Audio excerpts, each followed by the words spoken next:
welcome to Through the Eyes of a Cricketer here on TV Arcana. Today we have a magnificent guest, a man of great stature, of great Australian folklore as far as I'm concerned in terms of cricket. That is Doug Walters. Welcome, Doug. I'm glad you're here today. I've got a lot to talk about. In fact, I'm not sure where I'm going to start, but I'm going to start with my own personal experience.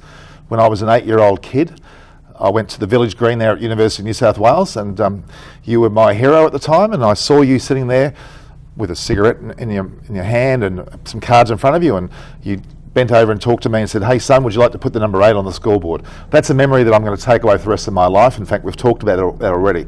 Tell us about that day. You've got some stories to tell, I'm sure. Well, firstly, it's a pleasure to be with you. But I'm not sure whether I only played at the Village Green a couple of times, but my biggest memory of the Village Green was the fact that I used to play cricket with a club called Cumberland Cricket Club, which has now changed its name to Parramatta. But we used to play all-day games, which used to start at 10 o'clock, and the normal games were 1 till 6. So it was 10 to 6 or 1 to 6. And I thought it was an all-day game this particular day, so I arrived at the Village Green about 9:15. I looked out, there was no other cars in the place. The curator was out there mowing the wicket. I walked out and he said, "Doug," he said, "you're early today." And I said, "Why?" He said, "The game doesn't start at 1 o'clock. And I said, "Oh no." So I had my wife with me and we had our picnic lunch. We went down to Coogee Beach. We had our sandwiches, a cup of tea. And we were just taking our time, thinking that we had plenty of time to come back. I get back, I get tangled up in the Randwick race traffic on the way back, but that was okay. 12:20, I still thought I had plenty of time. I drive in, and they're out in the ground playing cricket. And I thought, what is going on here? I just had time to change into my creams. We were 2 for 20, incidentally, at this stage. I just had time to jump into my creams and basically walk straight out to bat as the third wicket fell. And I know that Watson and Jeff Lawson were opening the bowling. I went on to get 100. So I should have been late all the time, I suppose. Exactly. And I don't know about your scoreboard. That must have been the other game that I played. And the cigarettes are gone these days. The cards are still out occasionally. I saw, I think, a few beers down the side, but we won't talk about that right now. So, Doug, looking through your career, there's some amazing moments, such as when you scored the 100 in a session and your 250 against New Zealand. But take us back to the first time you walked out to Lord's. Through the eyes of a cricketer, I'd like to hear what your experience was there at Lord's. Well, I guess as a young cricketer, your desires are to play. If you want to play Test cricket, and they were always my desires as a young kid from 5 or 6 year old, my ambition was to play Test cricket for Australia.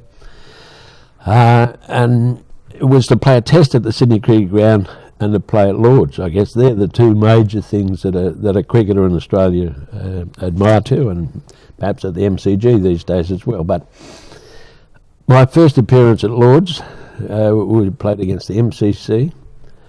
I'm walking out through the long room and these guys are saying, "You'll be back in a minute, young fella, we'll see you in a minute." And I went out, Ian Redpath is on strike. Very first ball, he plays to silly mid-off and call for a run. And I was silly enough to leave my crease. So my first appearance at Lord's, I got run out by 18 yards without facing a ball. So it wasn't the greatest experience of all time, I can tell you. It certainly wasn't. But I didn't stop there, of course. You did many good things after that. Well, those guys, when I walked back through the long room, said, "I told you you'd be back in a minute, didn't I?" And they're quite characters, those guys. They used to say, "Leave the gate open, he'll be back in a minute." What a great time to have played cricket in your career. Let's talk about other moments. For example, against the Pakistanis here in Australia. Give me an example of some of the players you played there and what your experiences were there. Oh, well, I guess Imran Khan and Zahir Abbas are the two prominent guys that I can recall. They were very good cricketers. And Pakistanis, we never had a tour for some unknown reason to Pakistan during my cricketing days. When I retired in 1981, they had several tours, bang, bang, bang, to India and Pakistan. I only had one to India and and no tours at all against Pakistan, but I did play against a couple of test matches here in Australia. Right.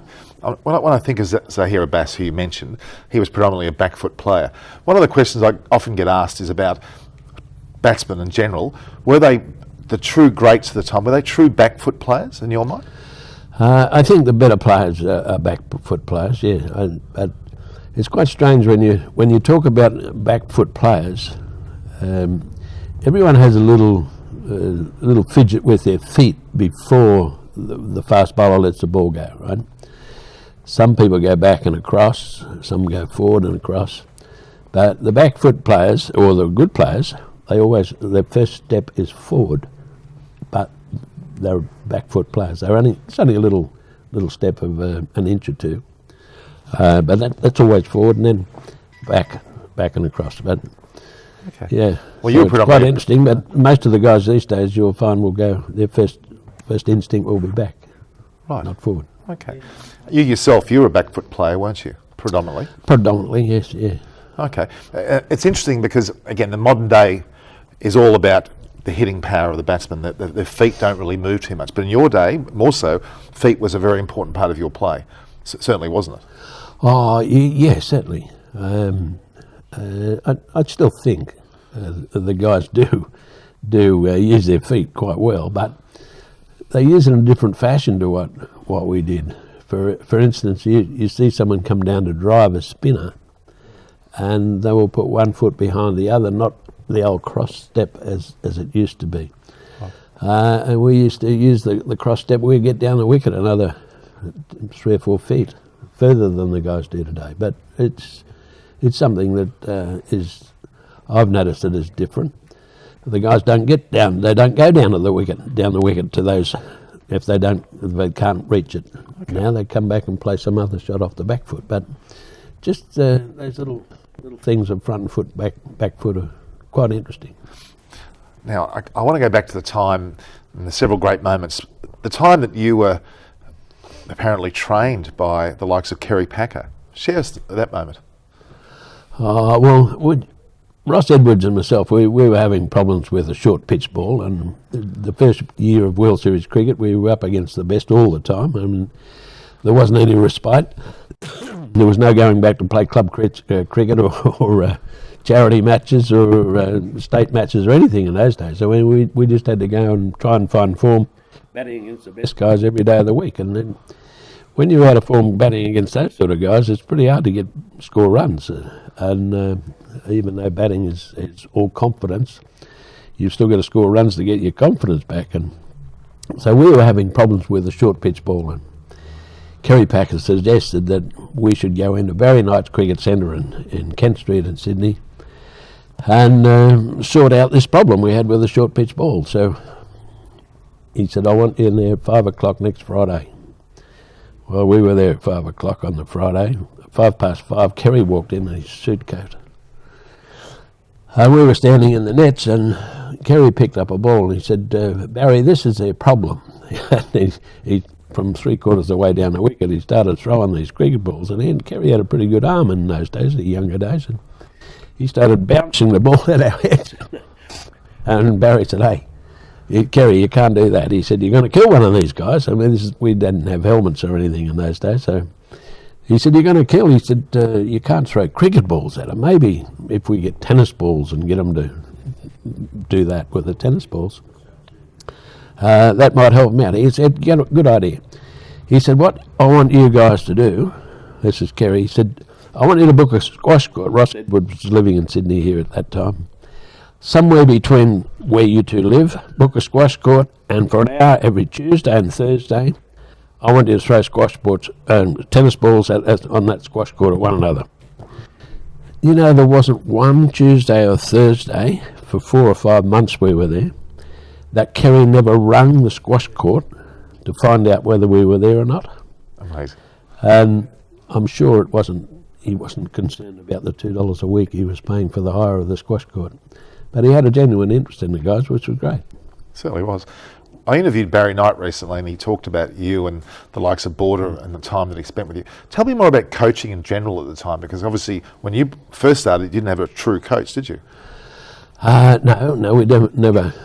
I guess our school teachers and our fathers were our coaches, and they were keen, but I don't think they knew a particular lot about cricket, which in my case was probably a blessing in disguise, because I was able to go and play pretty much the way that I wanted to play anyway. So I think, yeah, kids certainly need coaches, but you can be overcoached. It's a very good point, because in today's modern age, there's a lot of people that talk about the overcoaching of players or the overperformance through high performance of the players, and they end up not having allowed to bowl when they feel like they need to bowl. Tell us about your thoughts of that now in the current cricket and the way that they approach training and high performance. Yeah, I think they just they accept that sort of thing. I mean, I'm not a great believer in coaches once you obtain first class level.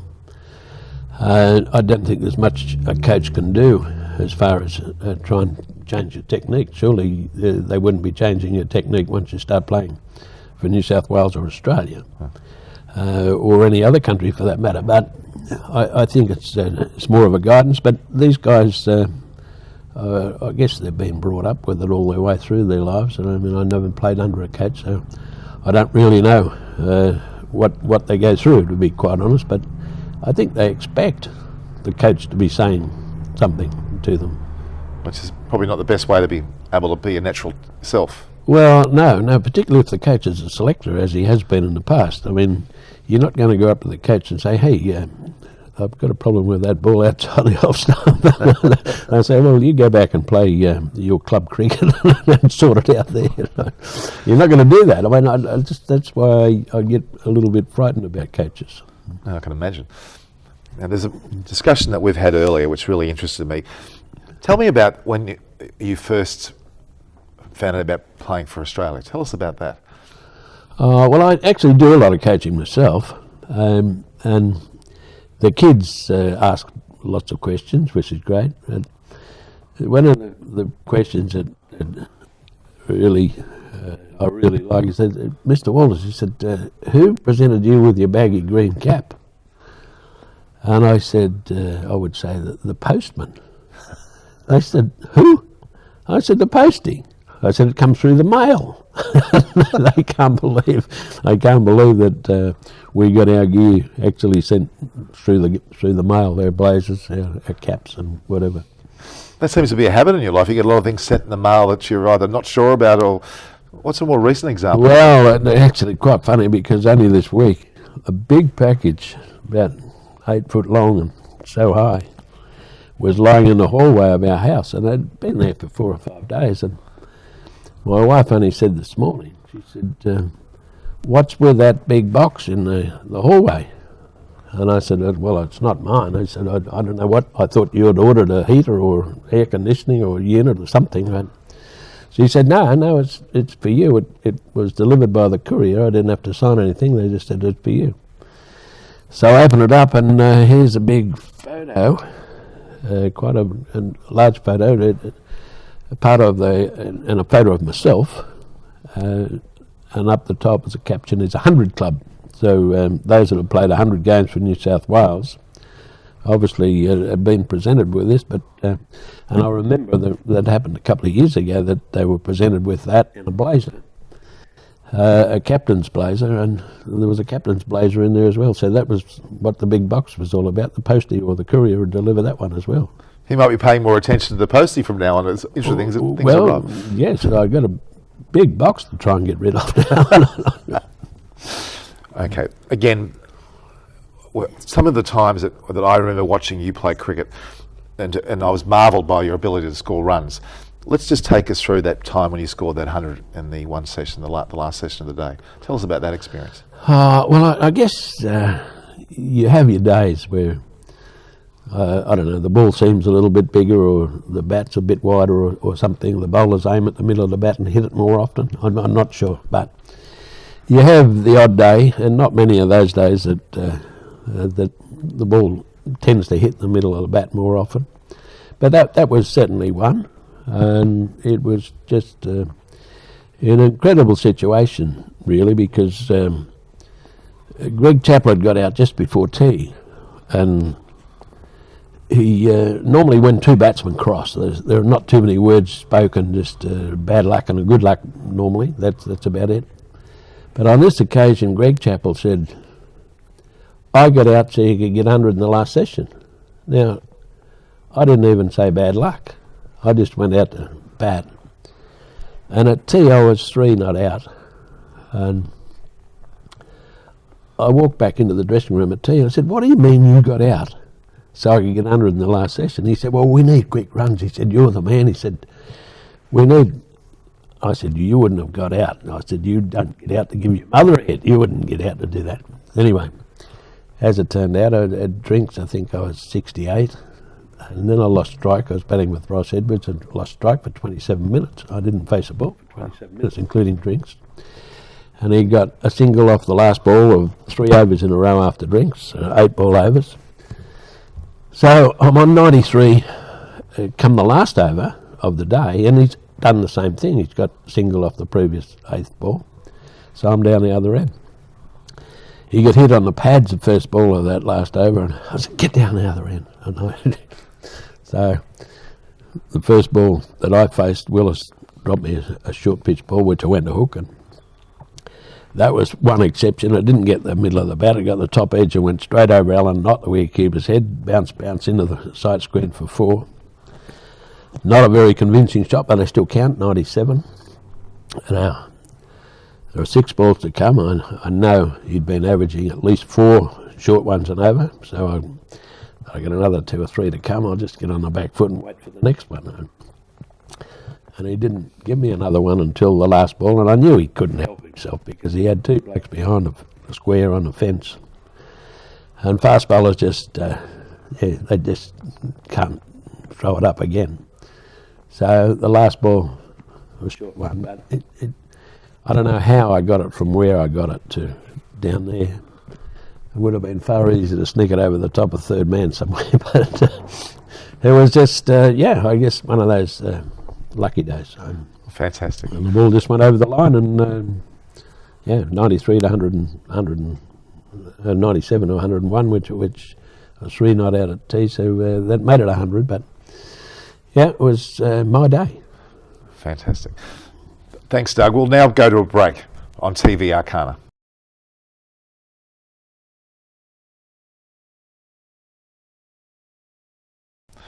Welcome back to Through the Eyes of a Cricketer. I've got Doug Walters here, and he's been telling some amazing stories, not just of his cricket, but what happens around cricket. There's a question I've got for you, Doug.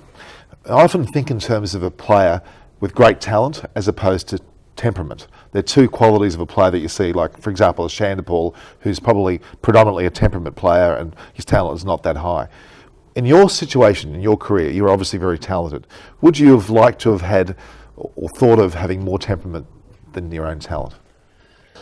I don't think so. I think talent. Well, they obviously go together. I mean, you have to have both. But talent is there's no substitute for talent. I mean, you get some cricketers, and the one that you've used is probably a good example. But they're self-made cricketers, I guess. I mean, if I can take you back to Rick McCosker days, I mean, Rick McCosker wasn't a great talented cricketer, no, but he was a very dedicated cricketer, and he made himself into a cricketer that could graft out runs and do that. I mean, if Rick was more talented, I'm sure he would have been a fantastic, great player. I mean, he was a very good player as he was, but I think talent. There's no. I'd rather have the talent, I think, than the temperament. Well, I think you've got to have both. And I mean, temperament is not. This is what we're not talking about. What fast bowlers have in tempers. That is completely different, isn't it? That's true. That's very true. Again, I was thinking about along the line of Jeffrey Boycott, for example. As you mentioned, Rick McCosker, they had certain amounts of quality that was around their temperament. But you've got a very good point. Without talent, you can't go all the way, can you? That's for sure. No, you can't. And Boycott was one of the great players. I mean, we think of bowling to Boycott of bowling. We'd rather bowl up against a brick wall than bowl to Jeff Boycott. But believe it or not, I got him out twice in Test cricket. So 2 of my wickets are Jeff Boycott. So I do admire those. Do you remind him when you see him about those? Well, I don't see him all that often, but I think I will next time I see him. Why not? In fact, we're reminding him right now on TV, aren't we? Again, look at the modern cricketers. You look at a Virat Kohli or even Yunus Khan, for example. What do you think of their talents as opposed to temperament? Talk us through that. What do you see in those players? Well, I don't know. I don't know them personally, so I don't know about their temperament, but they're fantastic players. I mean, they're just very good timers and hitters of a ball. I mean, they pick the ball up so early, and that's what a good player has to do. I mean, the difference between a Mark Waugh and a Steve Waugh, or a Greg Chappell and an Ian Chappell, if you like, was the fact that Mark would pick the ball up and be in position a lot quicker than Steve. Greg Chappell would be the same. He would pick the ball up and be in position a lot better than Ian. But if you wanted 2 guys to fight for your life, you want to go and watch Mark and Mark Waugh bat and Greg Chappell bat. But if you wanted 2 blokes to bat for your life, you would want Steve and Ian Chappell in that side. That's very good points. Very good points. Again, the Virat Kohlis at today's age, and the batting equipment they use, or a Chris Gale, they use certain equipment which is obviously, you would argue, more superior in terms of weight and size, etc. What's your thoughts about that compared to the players that you played against them? I don't have a problem with the bats. I think the bats are sensational. They're a lot heavier. I used a toothpick, they used to say, 2 pound 3 ounce. These guys are using bats just over 3 pound, but they feel like they pick up like 2 pound 3 bats. That's the thing. I mean, they're far better balanced than what our bats used to be. So I don't have a problem with that, and people want to see the ball hit a long way, and I'm one of those. But I do have a problem with the boundaries being brought in such long distances. I mean, unless you're batting, of course, that wouldn't be too bad. Yeah, I suppose so. I mean, the bowlers are being penalised enough as it is, but without being penalised a little bit more. I do have a problem with the boundaries. Well, they reckon they're only 18%, but when you see some of those grounds, they're in a lot more than 18%, I can tell you that. I had a conversation with a learned colleague about your cricket, and obviously you've got a fantastic record, but he did talk to me about the situation on English wickets and the differences there. And his idea, which I agree with, is that you were, an example of yourself, you were such a good batsman and you saw the ball so well and so early that may have actually been a hindrance in a way in England. Tell us about that. Yeah, I'm sure it was. I mean, the English wickets, and they were uncovered. We've got to remember the fact that they were uncovered during my 4 tours of England. But I'm not making excuses about that. A good English wicket, you won't get a better wicket to bat on anywhere in the world. But the good English wickets, we were 4 for 400 when I went in to bat. And I'm never going to get any more than 20 runs if we're 4 for 400. Don't worry about that. I'm not going to get 100 in those situations. But 4 for 20, that's a different story. And the wickets were quite soft. They were a lot softer than our wickets. And the ball seems a lot more, not necessarily swings, although we have seen in recent times the ball swing rather than seam. But they were seaming wickets rather than doing it in here. And I saw the ball go. And I did pick the ball up fairly well, and I chased it. And when the good players just go straight down the line and miss it, and I used to laugh at those guys. I mean, they'd play and miss 5 out of 6 and over sometimes. And I thought, how can anybody play and miss all that time? And they were the smart players, not me. That sort of ball and chased it, and I still had to try and do something with it. But it didn't work in England. And you scored 280s in your first match in England, though, didn't you? My first test, and they were in Manchester, and I think Manchester was the worst of all the test ground wickets that I played on. So, and in fact, I scored 380s, and they were all at Manchester. There you go. But I guess if those 380s had become hundreds, then we wouldn't be talking about the fact that I couldn't bat in England. That's right. Again, your career, I mean, one magnificent innings in New Zealand, against New Zealand, where you scored 250. Tell us about that. Thoughts? Yeah, well, that's probably the worst 20 I ever scored in my life, the first 20. I mean, I scratched and played and missed, and that was a seaming wicket as well, incidentally, in Christchurch. And Sir Richard Hadley, he was bowling, and bowling pretty well in those days. So yeah, it was the worst 20 I ever scored in my life, but obviously the best 200 after that I ever scored. But yeah, again, I don't know whether he or the other guys as well started aiming at the middle of the bat, and they were hitting it pretty often. But yeah, that's quite different. Yeah, we talked earlier about getting the Australian cap, but that's one of your most cherished memories. Talk us through the moment when you actually found out about your Australian cap. Oh, well, I can still tell you exactly where I was. I was sitting in my mini mono outside the Paddington Post Office, and my father was in the car, and we just come from the Sydney Cricket Ground, just finished a Shield match, and the 8 o'clock news, they were going to announce the Australian team, and so we pulled in there, and at the end of the news, up come my name. I mean, with a name starting with W, it's always read out in alphabetical order, of course, and I had to wait quite some time, but that was the greatest thrill I ever had in my life. Yeah, it's a great memory that I would love to have had one day myself, but unfortunately I never got that far. Now, Doug, the current situation that's happening with the Australian ACA and Cricket Australia and the MOU that they're talking about, share some thoughts of what you're thinking about that. Well, I think the players have got to be very careful, as does Cricket Australia. The players are on a pretty good wicket. They're getting paid very handsomely, particularly our players. I don't know, I can't talk about the overseas players, because I don't know what they're on, but our players are on fantastic money, and I think it's quite often the manager's fault. I mean, players have managers these days, and the managers get a bit greedy.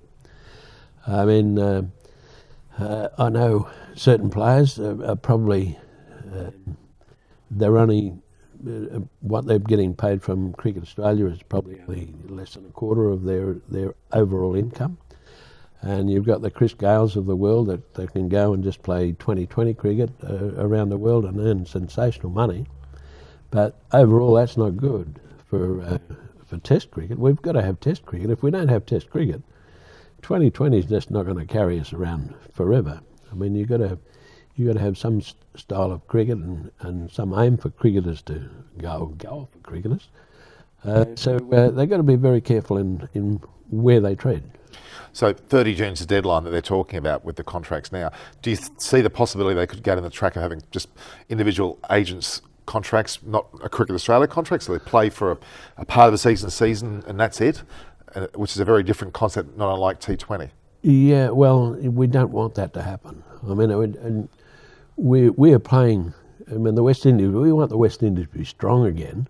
And they're not going to be strong again until we get their best players all playing. I mean, we're at the moment paying the Chris Gales of this world, if you like, not to play Test cricket, to go and play 2020 cricket everywhere around the world. I mean, every country now has a 2020 contract or competition, and these players can earn big dollars by just going and doing that. Now, we don't want that to happen. We want to foster Test cricket. There's no substitute for cricket, no substitute for Test cricket.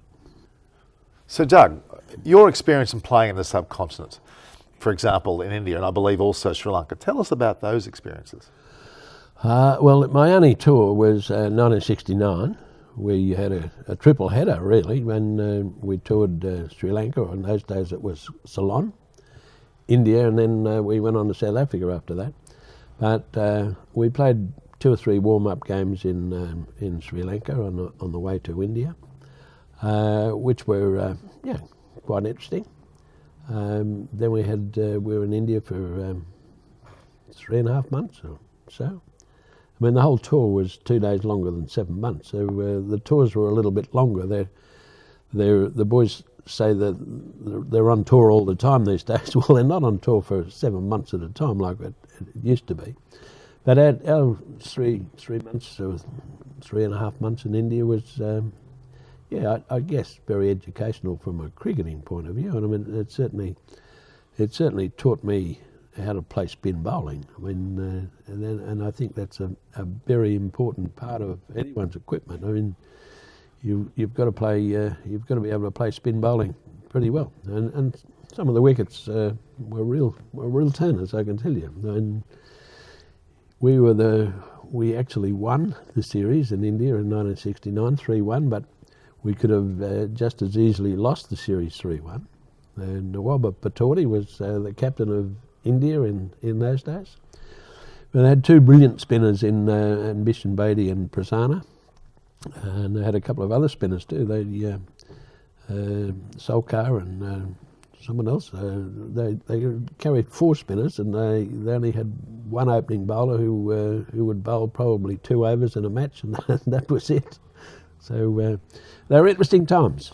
Tell us about the grounds in India and your experience walking onto a ground as a cricketer, through the eyes of you as a cricketer. Tell us about that experience. Well, the grounds were a lot different to what they are now. I mean, they're lovely green grassed ovals these days, but there wasn't a lot of green grass on some of the grounds, or any of the grounds that I can recall. I remember playing at a place called Guwahati, and Guwahati. You wouldn't have thought they'd seen rain for 25 years, but their average rainfall is something like 350 inches a year, and it's unbelievable. So when it gets dry, it dries out very quick. Again, Sri Lanka. Tell us about that. I mean, I'm personally very fond of the food. How did you find the food and the conditions there? Yeah, I'm not a spicy eater, so I was very careful of what I did eat on those tours. In fact, we'd have eggs for breakfast, chicken for lunch, chicken for dinner for pretty much 4 months in Sri Lanka and India, and up until 2 years ago I hadn't eaten any chicken, so I still eat eggs, but it's only the last couple of years that I've gone back and have the odd little bit of chicken these days. No baked beans? You weren't doing anything regarding Well, no, but I probably should have. No, I'm not a spicy man, but the Indian curries, a mild Indian curry, I quite like that. Yeah. So Sri Lanka, India and South Africa on the one tour for 7+ months. Yeah. The last 3 months in South Africa weren't all that brilliant. We got beaten 4-0 in the 4 tests that we played over there. Amazing. But going from slow turning tracks in India to fast seaming tracks in South Africa was overnight was a little difficult. So how many was in the squad around that time? We had 17. There's just the normal 17 guys. And did you lose a few on the way through? Was it? No, everyone got probably 24-hour sickness. That was all. Graham McKenzie, he was our trump bowler in those days, and he picked up something because he wasn't half the bowler that in South Africa that he had been. He bowled brilliantly in India actually on those slow turning wickets. I think he got 27 wickets in that series. So, but he got one for 367, I think, in South Africa, and the only wicket he got, someone stood on his stumps, but he wasn't a quarter of the bowler, and he was bowling no balls. He'd never bowled a no ball in his life. And we talked earlier about walking onto the SCG, and obviously Lords was another experience where you walked onto the ground. Tell us, walking onto a ground in India, the sound, the feel, what did that feel like? Yeah, the crowds were the grounds were full. I mean, Test cricket today, they fill them up for one-day matches, but not necessarily Test cricket. But the grounds were full, and the crowds would be sleeping outside the grounds for days before a Test match started. We would get 30,000, 40,000 people turn up to watch us practice the day before a Test match. It was quite unbelievable, the experience of the crowds in India. They were amazing and very intelligent they knew everything about cricket as well. Oh. And this is in the days, in 1969, I think they had 3 television sets in India. Now they've got over 3 billion television sets in India. So times have changed a little bit. So they would have picked all this up through. And in my coaching days, I tell the kids that I learned to play cricket watching through the radio. And they say, you mean listening through the radio, don't you? I said, no, I used to watch through the radio because the commentators would describe things in such a manner that we could actually see what was going on. And these people in India, they watched through the radio as well because they were very knowledgeable about their cricket. Something is missing in current day time, isn't it, with radio? Perhaps there's more listening rather than watching, as you're saying. That's it. Well, yeah, I guess the television tells the pictures, but these guys, the commentators in the past, they told us exactly what was happening. And in fact, so well did they do it and we used to play our test matches in our back side veranda or backyard. And being a younger brother, I was always had to be England or India or whoever we were playing Test cricket against. I was never Australia. So I had to bowl in a fashion like these guys that we were playing against. And if we had someone bowl left-handed, we had to bowl left-handed, or batted left-handed, we had to do that. But the commentators would describe it in such a manner that blokes would have certain stutter in their run-up or it'd come around at a different angle. And so much so that I actually played against a couple of guys that I'd never seen bowl a ball in my life before.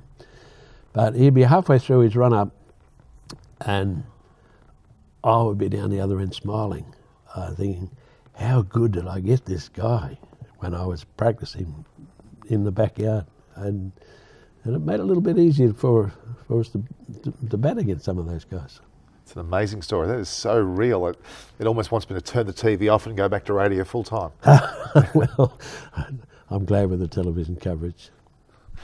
Again, thanks, Doug. That's been fantastic. I really appreciate that. I think we've got a lot more to talk about post-break. Stay tuned with TV Arcana.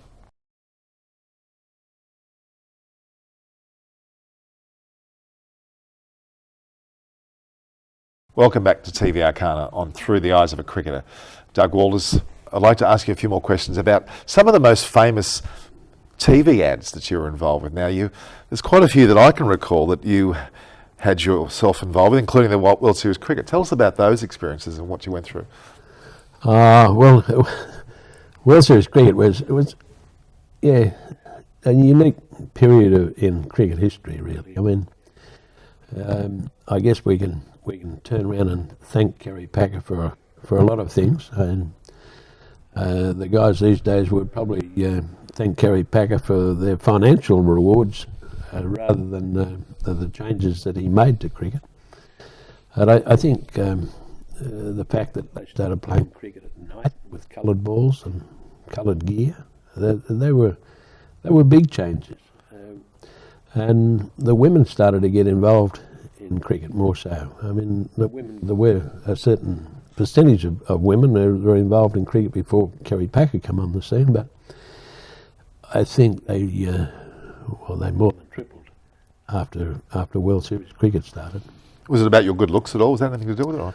Well, I'm not sure about the good looks, but I'm not sure. I think just the colour, and I guess the television coverage itself was pretty good. I mean, pretty unique. I mean, was quite different to the ABC, where we had just the cameras from one end, and they used to televise a cricket match with one camera, and Kerry would have 9 or 10 cameras around the ground covering it from all sorts of angles. So, yeah, he did say that your faces will be renowned all around the world very shortly after you see this. And yeah, he done things properly.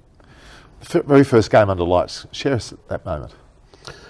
Well, the first game under lights was at the old football stadium in Melbourne, VFL Park. That was different. We'd practiced. We'd thrown balls around, and we threw a lot of different coloured balls before we come up with a white one. He had cricket balls of every colour known to man. The white one seemed to be the one that most preferred. These days, it's still predominantly white. I mean, they use the pink ball now in Test cricket, and so the lights were different, I suppose. Just the fact that we were playing at night time when we should have been in the bar having a drink. I think that was the main difference. So it prohibited you a bit to have a drink? Well, I did, yeah. Look, I mean, imagine the time, again, we've got the likes of an Imran Khan bowling to you, or quite frankly, you were fortunate enough not in World Series cricket, but otherwise to have Jeff Thompson at one end as well. But tell me about the bowling, the faster bowlers coming in at you through your eyes as a cricketer then. Yeah, I think the lights were measured brighter than sunlight, so there wasn't a problem with the black side screens with the white cricket ball. I mean, you could pick the ball up pretty well, and I don't think anyone had a problem with that. And it got when they tried a yellow ball or an orangey ball, and that sort of had a little tail on the end of it, or appeared to have.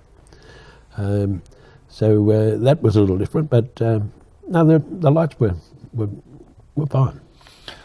Let's take you to that time as well. And I was talking more about also the TV commercials at the time. The World Series cricket had magnificent TV commercials, but there's a lot of other commercials you were involved with as well. Can you recall some of those? Well, all my commercials are beer related, I guess. TUI's related. So I had a lot of fun doing those with my old mate Maxie Walker. The 2.2 ads, they were sensational ads. They were unbelievable. Well, they broke ground, didn't they? They made cricket like mainstream, even on the commercials networks. That was very much a way that they showed mateship. Yeah, it did, and I guess Mojo, the company that put those ads together, and they put World Series cricket ads together. They'd done it in such a way that it was a nice jingle and some quite comical moments. In fact, we look at the time with Jeff Thompson, Dennis Lillee, that you were very often playing on the same side, but there were times when you weren't. Tell us about that. People say you wouldn't have faced too much of Tomo and Lillee. I said, hey, I'd faced more balls from Tomo and Lillee than I did from all the other bowlers put together, because they were there at practice every day, and twice a year we'd play against them in state cricket. And Tomo, before he disappeared, occasionally in club cricket here in Sydney. But not pleasant memories facing Jeff Thompson, I can tell you. There are other bowlers in the world that you would much prefer to face than Tomo and Lillee, although I didn't have the same problem with Lillee, because I knew Dennis is such an accurate bowler. He would 8 ball overs, as I said, we used to play. He would be in that zone 8 times out of 8, but Tomo very seldom got into that vision span. I mean, I talk of vision span of probably so wide, a foot in the old scale, I'd say. And if they get in there, you have to do something with them, but if they're outside that, you don't have to worry. Well, Tomo 6 out of 8 wouldn't have got in that zone, and that's what made Tomo such a fearsome bowler, because when he did get in that 8, in that zone, he was you had to make sure you were doing something. You'd be on the full on your toe or aiming towards your head. He made you sit up and take notice. And it's interesting how you talk about the ball coming short to you, and you're wearing no protection at the time, most of the time. Tell us about that. If you look at that as a comparison to now with the amount of helmet coverage they've got. Yeah, well, we didn't know any difference, I guess, because there weren't helmets around. And, but to me, the helmet is like seatbelt in cars. They save lives, and it's common sense that you should wear one. And the kids now, they grow up wearing a helmet from the time they walk out to play their first cricket match. So they get used to them. But the helmets only were in for the last 2 years that I played cricket, and I never quite got used to using them. But describe the helmets back then. I think there's a story. Well, they were quite different. I mean, if those that saw Tony Gregg and Dennis Amos walk out in World Series cricket with motorbike crash helmets on, I mean that just fired Dennis Lilly and Tomo up a little further. They wanted to send those guys to the pedal beater shop to get them fixed. They had something big to aim at in those days. So, but yeah, the one I had had a sort of a visor and down the front of it, and a little glass viewing area there. But they were very encumbersome. They took a lot of getting used to, and I don't think I ever really got used to them. And then a little later they had those bars. Well, I couldn't get used to those bars at all. But the plastic visor, you'd leave it and throw it in your bag, and it would be all scratched. And so yeah, they were interesting days. Now, by the time when you didn't wear a helmet, which was before that period, tell us about that. You were never hit, were you, by a ball? No. We had probably the odd glancing blow, but nothing serious. I mean, why players didn't get seriously hurt more often, I don't really know. But we must have watched the ball a little bit closer, perhaps, than what they do these days. They have the protection on, and they get in behind it, and you see the guys get hit quite often on the helmet, and I don't know why. We must have watched it a little closer than what they watch it today. I don't know why, but we could have the way of it one way or another. So, Doug, we've talked about fast bowlers like Jeff Thompson. Let's talk through some of the actual spinners that you faced compared to the spinners of today. Well, I guess in our day there were more bowlers that bowl leg breaks rather than orthodox off break or orthodox left hand spinners. Everyone done something in our team. But because of Australian conditions, I guess, of fellas like Bob Simpson and Norm O'Neill, for example, they all bowled fairly useful leg spinners. But everyone did something just to, and they could have, the whole team would actually bowl in some particular matches. But I guess times have changed. I mean, I didn't have a great deal of problems with spinners. Only the left arm orthodox was the one that I had more problems with. Derek Underwood and Bishan Beatty, they were two of bowlers that I had problems with. I mean, I obviously would have had problems with Shane Warne and I guess Nathan Lyon these days. Nathan Lyon has developed into a top bowler. Ashley Mallett, style bowler in my day. I mean, I didn't have a problem with Ashley Mallett, but Bishan Beatty and Derek Underwood, they were the two guys that troubled me. Derek Underwood got me out more than anyone else, so I've got to say he was the best. But today, I mean, the wickets, the overseas wickets are predominantly spinning wickets, so the guys have got to prepare themselves in a different manner, and our batsmen haven't been doing that up until now. I mean, examples of Rangana Hera and Murali from Sri Lanka, they're there too, that seem to have really stood out over the recent time. Oh, fantastic bowlers. I mean, there's no doubt, and they're good bowlers, not only on their own grounds but overseas as well. And that, if you can bowl spin successfully in Australia, you're a great bowler. This has been a fantastic interview. I really appreciate your time, Doug. And again, thank you very much for coming on Through the Eyes of a Cricketer. My pleasure. Nice to be with you. Stay tuned for the next episode of Through the Eyes of a Cricketer.